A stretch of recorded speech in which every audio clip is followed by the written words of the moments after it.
왜 포도주의 기적이 첫 번째인가? 라는 제목으로 여러분과 함께 말씀 나누길 원합니다. 여러분은 캐나다에 살면서 새로운 문화를 경험해 보셨을 것입니다. 한국에서는 전혀 경험치 못했던 캐나다에 살면서 느낀 문화 차이가 분명히 있으실 거예요. 대부분 한국인 교민들이 첫 번째 느끼는 문화 차이는 아마도 캐나다의 행정 처리가 너무 감사하게 느리다라는 것일 것입니다. 한국에서의 빨리빨리 문화, 한국에서의 빠른 일 처리가 외국에 나와보니 참 대단한 것이었다라는 생각을 해보게 됩니다. 또 다른 문화 차이는 여름이 되면 이 코케이션 캐네디언들이 풀밭에 누워있는 것이 저는 참으로 독특했습니다. 제가 20년 전 한국을 떠나올 때만 해도 한국 사람들은 풀밭에 누워서 일광욕을 마른 일이 거의 없었던 것 같아요. 그런데 이 캐나다는 밝은 햇빛이 나면 심지어 겨울에도 누워 있습니다. 너무나 놀랬던 일이 있습니다. 더 놀랐던 문화 차이가 하나 있는데 바로 인도계 캐네디언들의 결혼식 문화입니다. 한국 분들의 결혼식을 한번 생각해 보시기 바랍니다. 예식장이나 교회에서 우리는 1시간 이내 끝납니다. 앞에서 빨리빨리 문화했던 것처럼 식사도 1시간 이내 끝납니다. 결혼식은 최소 1시간에서 길어야 3시간, 4시간 정도 하면은 결혼식이 끝납니다. 제가 사택으로 이사 오고 나서 그 사택 주변에 인도 분들의 결혼식을 제가 봤어요. 그런데 인도 분들, 캐네디언 인도 분들의 결혼식은 금방 끝나지 않습니다. 아니, 네버 엔딩인 것 같습니다. 교회 근처 사택에 또 온데 그 인도 분이 어느 회사를 차가 와가지고 그 겉면에 큰 전등들을 계속 달더라고요. 너무 아름다워가지고 좋겠다. 너무 기분이 좋은 거예요. 나도 잔치에 참여했으면 좋겠다. 근데 이게 며칠이 지나도 음악 소리가 끝나지 않아요. 그 반복된 음악 아세요? 좀 시험에 들었어. 그러다가 이제 거리에 또 나와가지고 거리를 막고 다 무슨 행사를 하시고 나중에 들었는데 옆에 이제 걸어다니면서 만나서 나중에 들었는데 7일을 한다 그래. 7일. 일주일 동안 결혼식 잔치를 한다고 그럽니다. 그런데 너무나 비슷하게 인도계 캐네디언의 결혼식 문화 너무 비슷하게 오늘 본문 고대 근동 이스라엘에서도요 7일 동안 결혼식을 한대요. 창세기에서 이미 야곱과 레아가 결혼했을 때 성경에 이렇게 써 있더라고요. 일주일 7일 동안 결혼식 잔치를 하며, 사사기에서 삼손이 결혼했을 때에도요 삼손이 7일 동안 혼례 잔치를 하되라고 기록이 되어 있다라는 것입니다.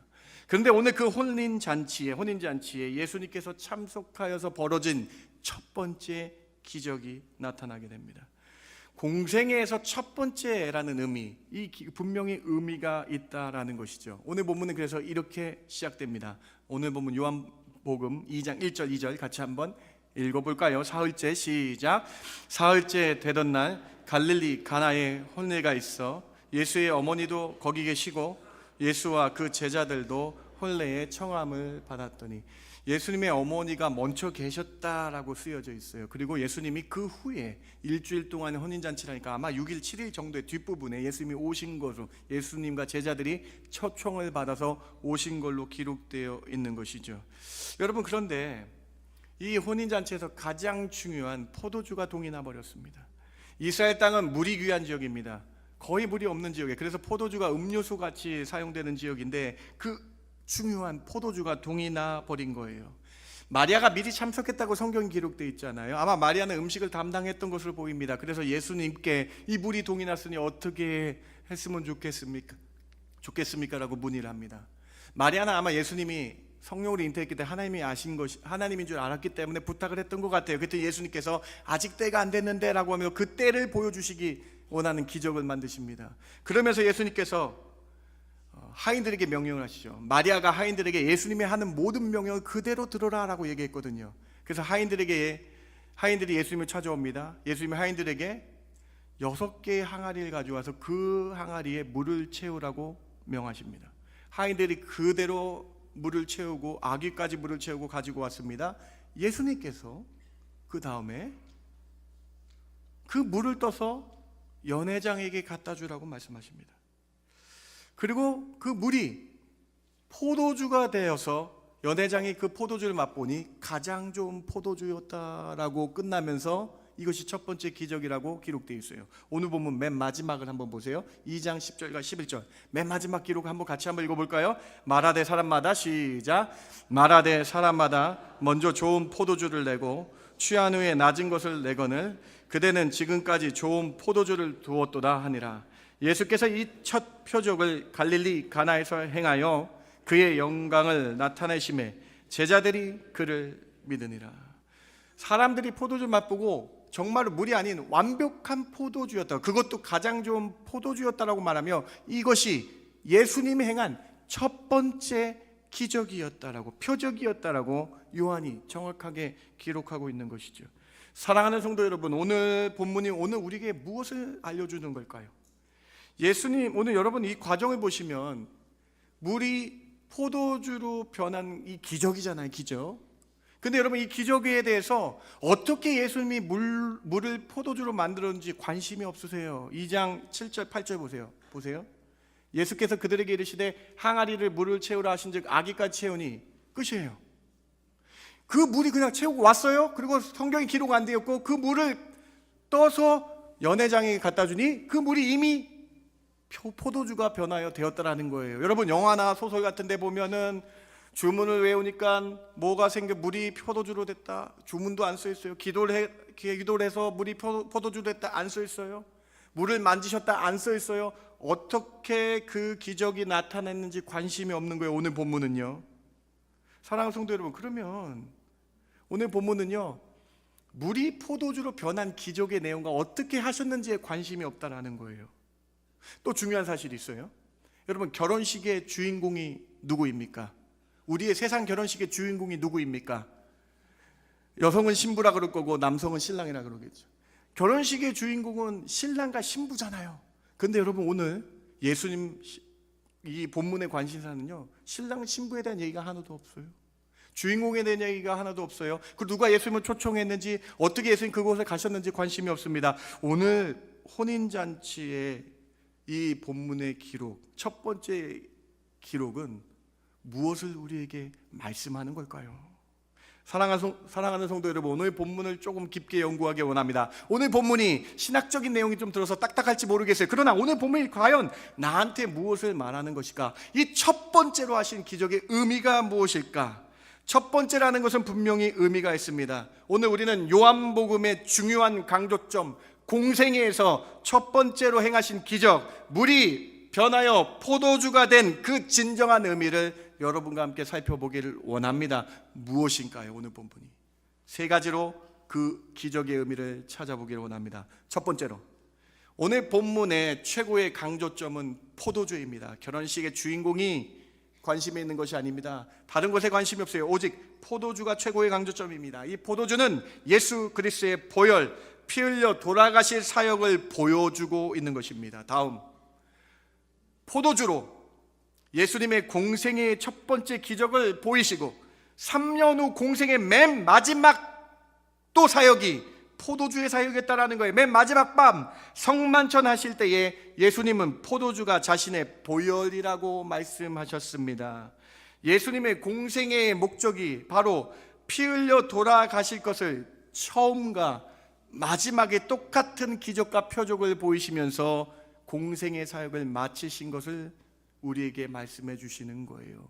예수님은 처음부터 자신이 피를 흘려 돌아가실 것이라는 것 처음부터 밝히시고 맨 마지막 밤 성만찬에 포도주 잔을 주시면서 이 포도주가 내 보혈이라고 말씀하시면서 우리의 죄를 사하시기 위함을 처음과 마지막에 수미상관으로 우리에게 보여주고 계시다. 오늘 본문을 다시 한번 보시겠어요? 2장 3절부터 12절까지 강조된 단어들을 보세요. 포도주가 5번이나 쓰이면서 강조되었습니다. 이 모든 포커스는요, 포도주에 맞추게 된 본문이에요. 여러분, 이 포도주와 함께 예수님이라는 단어가 6번 등장하면서 포도주가 5번, 예수님이 5번 강조되고 있는 것이죠. 예수님은 유월절, 공생의 마지막 유월절 목요일 밤에 성만찬을 하기 원하셨습니다. 그래서 예수님께서 미리 예정하셔서 제자들 둘을 성내에 보내서 성만찬할 장소를 이미 예언하셨어요. 제자에게 이렇게 말씀하셨습니다. 네가 성내에 들어가면 물을 지고 가는 한 사람을 만날 것이다. 그리고 그 사람이 성만찬할 장소를 줄 거다. 마가복음 14장 13절과 14절을 같이 한번 읽어봅니다. 예수께서 시작. 예수께서 제자주 둘을 보내시매 이르시되 성내로 들어가라. 그리하면 물 한 동이를 가지고 가는 사람을 만나리니 그를 따라가서 어디든지 그가 들어가는 그 집 주인에게 이르되 선생의 말씀이 내가 내 제자들과 함께 유월절 음식을 먹을 나의 객실이 어디 있느냐 하시더라 하라. 여러분, 오늘 본문이 참 재밌는 거는요, 마리아가 남성 하인들에게 물 항아리를 준비하고 남성 하인에게 지시를 했어요. 그래서 예수님이 남성 하인에게 물을 갖고 오라라고 명령하셨어요. 그렇죠? 오늘 본문이죠. 근데 여러분, 마가복음 14장 본문을 보시기 바랍니다. 성경은 우연이 전혀 없습니다. 성경은 하나님의 놀라운 감동으로 된 거기 때문에 완벽합니다. 그런데 여러분, 성내에 들어갔는데 정말로 물 한 동이를 한 사람이 가지고 왔다. 그런데 여러분, 한국어 성경에는 안 보여요. 한국어 성경에는 물 한 동이를 한 사람이 가지고 왔다 써 있잖아요. 근데 여러분, 헬라어는요, 남성, 여성이 있고 중성이 있어요. 근데 이 사람은요, 남성형 동사로 써 있어요. 근데 이게 왜 이상하냐? 성내에서 물을 이는 사람은요, 대부분 여성이었다는 거예요. 그렇잖아요, 여러분? 당시 고대 근동에서 사마리아 여인 사건을 보면요, 물을 가지고 간 사람은 대부분 여성이 해야 돼요. 그런데 이날따라 남성이 물을 가지고 가는 거예요. 마치 갈릴리 가나의 혼인잔치에서 남성 하인들이 예수님에게 물을 갖다 주고 물을 갖다 준 것처럼 똑같이 우연이 아니라 이 남성, 그래서 제자들이 쉽게 물을 가지고 가는 사람을 발견할 수 있었다는 것이죠. 그리고 정말로 예수님 말씀대로 이 사람을 만나게 됐고, 이 사람이 유월절 저녁 성만찬할 객실을 안내해 주었어요. 그리고 그 유월절 성만찬에서 무슨 일이 있었습니까? 밑에 한번 보실까요? 마가복음 14장 23절 24절 같이 한번 읽어봅니다. 또 시작. 또 잔을 가지사 감사 기도를 하시고 그들에게 주시니 다 이를 마시매 이르시되 이것은 많은 사람을 위하여 흘리는 나의 피 곧 언약의 피니라. 이 마지막 사역, 마지막 표적, 성만찬을 하시면서 포도주를 나누시면서 이 포도주가 내가 흘리는 피다, 많은 사람들, 온 세상 사람을 위하여 흘리는 보혈이다라고 주님이 말씀하시고 새로운 언약 약속이라고 주님이 말씀하고 계신 것이죠. 사랑하는 성도 여러분, 얼마나 위대한 본문인지 아세요, 여러분? 얼마나 대단한 일인지 아십니까? 얼마나 감사한 일인지 아십니까? 예수님은 첫 번째 갈릴리 가나 혼인잔치에서 물이 포도주로 변하게 하셔서 이 포도주가 보혈을 상징하는 것, 맨 마지막 목요일 밤의 성만찬에서 이 포도주가 많은 사람을 위해 흘리는 나의 피라고 말씀하시면서 처음부터 주님은 나의 죄를 사하시기 위해 이 땅에 오셨다는 것을 우리에게 보여주시기 위함이다. 사랑하는 성도 여러분, 예수님께서 여러분의 죄를 사하시기 하기 위해서, 정결케 하시기 위해, 피 흘리시기 위해 오심을 감사하시는 저와 여러분 되길 주님의 이름으로 축원합니다. 오늘 갈릴리 가나의 첫 번째 기적이 이러한 의미가 있다는 거예요. 예수님은 처음부터 끝까지 우리를 위해 죽으시기 위해 오셨다는 거예요. 우리를 위해 피 흘려주시기 위해 오셨다는 거예요. 여러분, 이 말씀을 들으면 우리가 감동이지 않습니까? 주님은 처음부터 나를 위해 오셨구나, 처음부터 나의 죄를 사하시기 위해서 피 흘려주시기 위해 오셨다라는 것이죠. 이렇게 요한복음 2장 11절이 마치거든요. 예수께서 이 첫 번째 표적을 갈릴리 가나에서 행하셨다. 그의 영광을 나타내시며 제자들이 그를 믿었다. 제자들이 무엇을 믿었을까요? 이때까지는 아마 물이 변하여 포도주가 된 기적을 믿었을 거예요. 그런데 여러분, 예수님께서 첫 번째 기적이잖아요. 제자들에게 늘 이렇게 말씀하셨어요. 마태복음 20장 28절입니다. 같이 한번 읽어봅니다. 인자가 시작. 인자가 온 것은 섬김을 받으려 함이 아니라 도리어 섬기려 하고 자기 목숨을 많은 사람의 대속물로 주려 함이니라. 여기서 대속물이라는 것에 초점을 맞추십시오. 대속물은요 자기가 죽는 거예요. 그렇잖아요. 대속물, 예수님은 자기가 죽겠다라고 제일 처음 사역, 포도주 내가 피 흘리겠다. 대속물은요 피를 흘려야 돼요. 구약 성경에 동물들이 피를 흘려서 정케한 것처럼 예수님이 죽으러 오셨다. 처음부터 끝까지, 그리고 공생의 내내 자기 목숨을 피 흘려서 정결케 하는 대속물로 하시겠다라고 말씀하고 있는 이 놀라운 은혜. 사랑하는 성도 여러분, 성경은 우연이 없습니다. 처음과 마지막에 물이 변하여 포도주가 된 것이 예수 그리스도의 보혈이다. 에베소서 말씀 여러분 꼭 기억하시기 바랍니다. 에베소서 1장 7절이 여러분 오늘 이 갈릴리 가나의 첫 번째 귀한 의미를 우리에게 더해주는 구절이잖아요. 입술로 우리 고백하시기 바랍니다. 같이 읽습니다. 우리는 시작. 우리는 그리스도 안에서 그의 은혜의 풍성함을 따라 그의 피로 말미암아 속량 곧 죄사함을 받았느니라. 예수님께서 피 흘리셔서 속량하셨대요. 갚아주셨대요. 무엇을요? 여러분의 죄를 사하시는 것으로. 처음부터 끝까지 예수님은요 다른 영광 가지려고 오신 게 아니에요. 세상 왕이대로 오신 것이 아니에요. 예수님은 처음부터 끝까지 이 사건을 보여주심으로 말미암아 십자가 때까지 이 마지막 포도주의 의미를 성만찬에서 보여주심으로 말미암아 여러분을 위해 피 흘려 주셨음을 말씀하고자 하는 기적이다. 첫 번째 기적이다. 오늘 이 보혈의 은혜가 여러분 심령에 가득하길 주님의 이름으로 축원합니다. 오늘 이 사실을 통해서 나를 위해 피 흘려주신 주님께 감사하시는 중앙의 성도 되시길 주님의 이름으로 부탁드립니다. 두 번째로 오늘 본문에서는요 정결이 강조됩니다. 오늘 신랑 신부도 써있지 않아요. 혼인잔치가 어떻게 진행되는지도 써있지 않아요. 누가 왔는지도 써있지 않아요. 그런데 여러분 갑자기 이 혼인잔치에 초점이 항아리에 있어요. 갑자기 이 모든 귀한 예식에 정말로 항아리가 초점이 되어 있다는 거예요. 어떤 항아리일까요? 2장 6절과 7절 이 항아리의 정체를 우리 한번 살펴봅시다. 거기에 같이 읽어볼까요? 시작.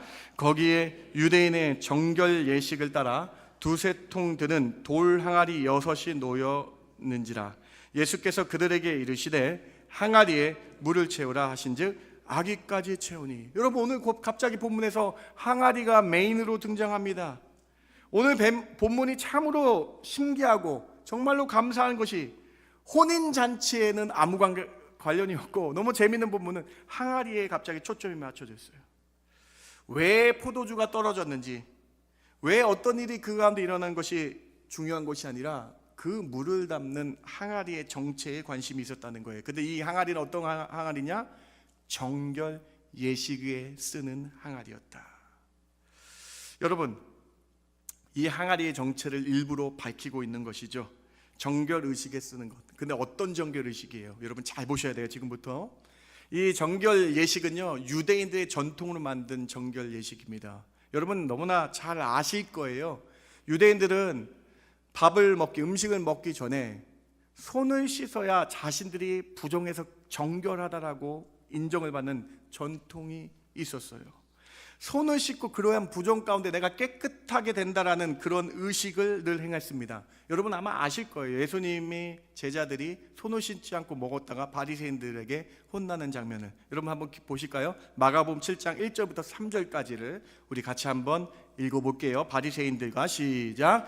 바리새인들과 또 서기관 중 몇이 예루살렘에 와서 예수께 모여들었다가 그의 제자 중 몇 사람이 부정한 손 곧 씻지 아니한 손으로 떡 먹는 것을 보았더니 바리새인들과 모든 유대인들은 장로들의 전통을 지켜 손을 잘 씻지 않고서는 음식을 먹지 아니하며. 유대인의 정결법으로 반드시 손을 씻어야 되는, 그렇지 않으면 부정한 사람이야, 그렇지 않으면 너는 더러운 사람이라라는 이 장로들의 전통이 유대의 관습법이 있었다라는 거예요. 근데 오늘 큰 항아리가 6개 있었습니다. 왜요? 여러분 많은 사람이 잔치에 와야 돼서 많은 물이 정결 의식이 필요했기 때문에 이 연회장에 들어가는 모든 사람이 손을 씻고 들어가게 하는 그 정결 항아리였다는 거예요. 그런데 인간이 아무리 손을 씻으려 하고 인간이 아무리 손을 깨끗이 씻는다 해도 우리를 완전하게 깨끗하게 할 수 없습니다. 예레미야 말씀에 잿물로 씻고 비누로 씻어도 우리의 속은 깨끗하게 할 수가 없는 거예요. 그런데 오직 한 가지 우리는 알고 있습니다. 우리를 정결케 하는 유일한 방법을 알고 있습니다. 바로 죄가 없으신 예수님의 보혈을 믿을 때만 깨끗하게 된다는 것입니다. 따라서 오늘 본문은 예수님의 보혈만이 정결케 되는 것을 가르쳐 주기 위함이다. 정결 항아리의 물이 변하여 포도주가 되어서 이 포도주, 즉 예수의 보혈만이 깨끗하게 되는 것을 상징적으로 보여주는 본문인 것입니다. 유대인들이 생각하는 정결로는 절대로 인간을 깨끗하게 될 수 없음을 보여주시고, 물이 우리를 정결케 하는 것이 아니라 그 물이 변한 포도주, 즉 예수님의 보혈만이 우리를 정결케 하는 것이다. 그래서 정결 예식을 위해 쓰는 항아리를 일부러 주님은 사용하신 것이죠. 사람의 방법이 아닌 물이 변한 포도주 보혈만이 우리를 정결케 한다. 마태복음 23장 25절에 인간의 모습을 보시기 바랍니다. 화 있을진저 외식하는 서기관들과 바리새인들이여 겉 잔과 대접의 겉은 깨끗하되 그 안에는 탐욕과 방탕으로 가득하게 되었더라. 인간의 방법으로 아무리 정결하게 물로 씻어서 정결하게 될 수 없다. 그런데 우리가 정결하게 될 수 있는 한 가지 방법이 있습니다. 다음 요한에서 1장 7절입니다. 그 아들 예수의 피가 우리를 모든 죄에서 깨끗하게 하실 것이요. 여러분, 오늘 본문이 재밌지 않습니까? 정결 항아리, 물이 아닌 포도주가 담긴 예수의 보혈만이 우리를 정결케 한다라는 놀라운 은혜가 첫 번째 기적에서 나타나고 있는 것이죠. 여러분, 오늘 우리가 찬양한 252장의 찬양을 어떻게 부르시고 계십니까? 나의 죄를 씻기는 예수의 피밖에 없네. 나를 다시 정케하기도 예수의 피밖에 없네. 예수의 피 날 희게 하오니 귀하고 귀하다 예수의 피밖에 없네. 내가 다시 성케 부흥케 하기는 예수의 피밖에 없네. 사죄하는 증거도 예수의 피밖에 없네. 나는 공로가 없도다 오직 예수의 피밖에 없네. 평안함과 소망은 예수의 피밖에 없네. 나의 의는, 내가 드러나야 될 것은 예수의 피밖에 없네. 오늘 두 번째 메시지입니다. 사랑하는 성도 여러분, 여러분 정결케 되는 유일한 방법, 예수 그리스도의 보혈 믿으셔서 깨끗함 받으시는 저와 여러분 되길 주님의 이름으로 축원합니다. 이 두 번째 메시지를 통해 예수 그리스도의 보혈이 한 번 더 강조되고 있는 것이죠. 세 번째, 오늘 본문의 강조점은 결혼의 의미, 즉 언약입니다. 예수님께서 결혼식에서 처음 기적을 베푸신 이유는 왜 결혼식에 참석하시고 왜 결혼식에서 기적을 베푸셨는가? 바로 결혼식이 언약을 의미하기 때문이잖아요. 여러분, 결혼식은 남성과 여성이 약속하는 거잖아요. 이 결혼식은 성경에서 하나님과 우리가 약속하시기 때문에 예수님은 처음 기적을 이 결혼식에서 보여주시고 그 결혼식을 통해 하나님과 우리가 언약 맺어야 된다라는 것을 말씀해 주십니다. 예수 그리스도의 보혈이 새 언약임을 우리에게 말씀해 주십니다. 사랑하는 성도 여러분, 성만찬 마지막 기적에서 예수님이 이렇게 선포하세요. 누가복음 22장 20절 같이 한번 읽어봅니다. 저녁 먹은 후에 시작. 저녁 먹은 후에 잔도 그와 같이 하여 이르시되 이 잔은 내 피로 세우는 새 언약이니 곧 너희를 위하여 붓는 것이라. 포도주 상징하는 이 나를 기념하라 말씀하신 이 포도주가, 이 예수의 보혈이 새 언약이라는 거예요. 예수님의 보혈을 믿은 것이 새 언약에 참여하는 것이다 라고 주님이 말씀하고 있는 것이죠. 왜요? 그러면 올드 언약이 있을 거예요. 그 언약이 무엇입니까? 구약 성경에서 지켜왔던 동물의 피를 뿌리는 것은 한계가 있다는 거예요. 그런데 예수님이 자신의 몸을 들여서 온 피를 쏟으심으로 말미암아 그것이 우리의 새 언약이 되었다. 이 사실을 믿으면 우리가 정결케 되는 새로운 약속이 되었다. 히브리서는 이를 이렇게 설명하고 있습니다. 히브리서 10장 4절입니다. 구약의 옛 방법, 황소와 염소의 피가 우리를 능히 죄를 없이 하지 못함이라. 그래서 새 언약을 주시는데 이 뜻을 따라 예수 그리스도가 십자가의 몸을 단번에 들이심으로 온 피를 쏟으심으로 말미암아 우리가 거룩함을 얻었노라. 사랑하는 성도 여러분, 예수 그리스도 온전히 믿으시고 새 언약에 참여하시는 저와 여러분 되길 주님의 이름으로 축원합니다. 예수님은 그래서 언약 결혼식에 참여하셔서 하나님과 우리가 새로운 언약 믿기를 원하신다라는 것을 말씀하기 위해 본문을 우리에게 말씀하는 겁니다. 우리가 하나님의 자녀로 결혼식에 참여해야 된다라는 내용이 성경에 너무나 많이 나타납니다. 구약 성경의 호세아 기억하세요? 호세아는 일부러 고멜과 결혼을 해서 하나님의 선지자가 천한 그 여인과 결혼함을 통해서 새롭게 언약 맺는 것을 결혼식을 통해서 보여주시죠. 또 에베소서에서 교회가 하나님의 머리이며 교회가 결혼이라는 표현을 통해서 우리가 하나님과 결혼해야 된다. 요한계시록에서도 우리가 하나님과 결혼해야 된다 라고 말씀하고 있죠. 하나님과 새로운 언약을 맺어야 된다라고 말씀하고 있죠. 요한계시록 19장 7절부터 9절을 한번 보시기 바랍니다. 우리가 즐거워하고 크게 기뻐하며 그에게 영광을 돌리세. 어린 양의 혼인계약이 이르렀고 그의 아내가 자신을 준비하였으므로. 슬기로운 다섯 처녀가 누구를 기다립니까? 신랑 대신 예수님을 기다렸잖아요. 결혼의 의미가 있잖아요. 그것처럼 어린 양의 혼인잔치, 예수님을 믿는 사람은 하나님과 새로운 언약을 믿는 혼인잔치에 참여하는 자다라고 기록되어 있다는 거예요. 그런 어린 양과 혼인잔치에 참여한 예수님을 믿고 언약을 맺은 사람은 어떻게 살아가야 됩니까? 8절 말씀 보세요. 빛나는 깨끗한 세마포 옷을 입도록 우리 언약을 맺은 사람이 허락하셨으니 이 세마포의 옷은 성도의 옳은 행실로 이 땅에서 살아가야 된다. 예수 믿는 사람은 빛과 소금의 모습으로 영광을 하나님께 돌리며 이 옳은 행실로 살아가야 된다. 그때 9절입니다. 천사가 내게 말하기를 기록하라. 어린 양의 혼인잔치에 청함을 받은 자들은 복이 있도다 하고 또 내게 말하되 이것은 하나님의 참되신 말씀이라 하기로. 사랑하는 성도 여러분, 예수 그리스도께서 보혈 흘려주셔서 내가 정결케 되는 이 사실을 믿으면 언약 맺는 줄 믿으시기 바랍니다. 하나님과 언약 맺는 놀라운 은혜가 있게 된다. 그래서 결혼식에서 기적을 베푸신 놀라운 은혜의 본문입니다. 사랑하는 성도 여러분, 여러분 한 분 한 분은 예수님의 핏값으로 예수님과 언약 맺은 분임을 잊지 마시기 바랍니다. 여러분 한 분 한 분을 위해 예수님이 보혈 흘려주셨습니다. 그리고 새롭게 약속하셨습니다. 신랑 되신 예수께 대하여 믿음으로 잘 단장한 신부와 같이 다른 곳 보지 마시고 주님 바라보고 헌신하시는 저와 여러분 되길 주님의 이름으로 축원합니다. 오늘 말씀을 마칩니다. 여러분 오늘 말씀이 어떻게 들려주십니까? 왜 포도주의 기적이 첫 번째인가? 라는 제목으로 함께 말씀 나눴어요. 여러분 이 의미가 참 상당히 깊습니다. 오늘 본문은 결혼식 자체에 이 결혼의 주인공이 누군지를 잘 구분하라고 우리에게 주시는 본문이에요. 오늘 본문의 포커스는 포도주, 즉 예수 그리스도의 보혈에 중점을 둬야 됩니다. 오늘 본문의 핵심은요, 예수 그리스도께서 보혈 흘려주심을 믿을 때에 정결케 되는 것을 말씀해 주시는 거예요. 오늘 본문의 핵심은요, 예수 그리스도의 보혈 정결케 하는 이 사실을 믿으면 주님과 언약 맺음을 잊지 말라는 것이죠.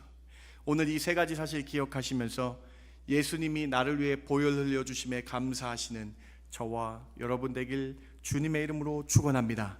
이것을 첫 번째와 마지막 기적으로 삼으셔서요, 왜 그랬을까요? 수미상관으로 왜 이 기적을 보여주셨을까요? 여러분 심령에 박히라고. 예수님이 여러분의 죄를 위해 오셨다는 그 목적밖에 없다는 이 사실을 깊게 새기시는 저와 여러분 되길 주님의 이름으로 축원합니다.